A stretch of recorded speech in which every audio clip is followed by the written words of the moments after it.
മുതലപ്പുഴയിൽ dredging പുനരാരംഭിച്ചു. കളക്ടറുമായി നടത്തിയ ധാരണയുടെ അടിസ്ഥാനത്തിലാണ് പുനരാരംഭിച്ചത്. JCB ഉപയോഗിച്ചുള്ള മണൽ നീക്കവും ആരംഭിച്ചു. മണൽ നീക്കം ആരംഭിച്ചതിൽ സമരസമിതി നന്ദി രേഖപ്പെടുത്തി. ഡ്രഡ്ജറിന്റെ സാങ്കേതിക തകരാർ പരിഹരിച്ചാണ് മുതലപ്പുഴയിൽ ഡ്രഡ്ജിംഗ് പുനരാരംഭിച്ചത്. കൂടുതൽ നേരം ഡ്രഡ്ജർ പ്രവർത്തിപ്പിക്കാനാണ് തീരുമാനം. 2 ഡ്രഡ്ജറുകളും ഒരേ സമയം പ്രവർത്തിപ്പിക്കാനുള്ള വഴിയും അധികൃതർ ആലോചിക്കുന്നുണ്ട്. മത്സ്യത്തൊഴിലാളികൾക്ക് സന്തോഷകരമായ നടപടിയാണിതെന്ന് സമരസമിതി ചെയർമാൻ ചാന്താകര സുലൈമാൻ പറഞ്ഞു. JCB ഉപയോഗിച്ചുള്ള മണൽ നീക്കവും ആരംഭിച്ചിട്ടുണ്ട്. ഈ രീതിയിൽ ഡ്രഡ്ജിംഗ് നടത്തുകയാണെങ്കിൽ ഒരാഴ്ച കൊണ്ട് മണൽ നീക്കം പൂർത്തിയാക്കാൻ സാധിക്കും എന്ന പ്രതീക്ഷയിലാണ് സമരസമിതി.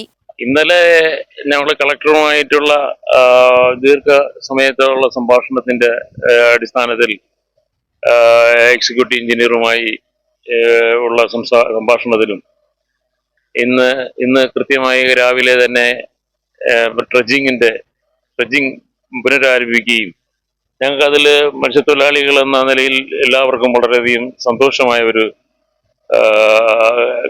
രാവാണിത്. എന്തായിരുന്നാലും ഇവിടെ ഒരു പ്രശ്നങ്ങളൊന്നുമില്ലാതെ രാവിലെ മുതലേ തന്നെ മണൽ ഡ്രഡ്ജിംഗ് ആരംഭിച്ചിട്ടുണ്ട്.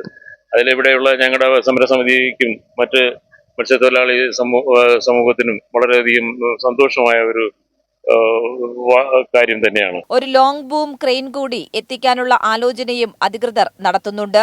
ചിതറിക്കിടക്കുന്ന ടെട്രാപോഡുകളും നീക്കം ചെയ്യും.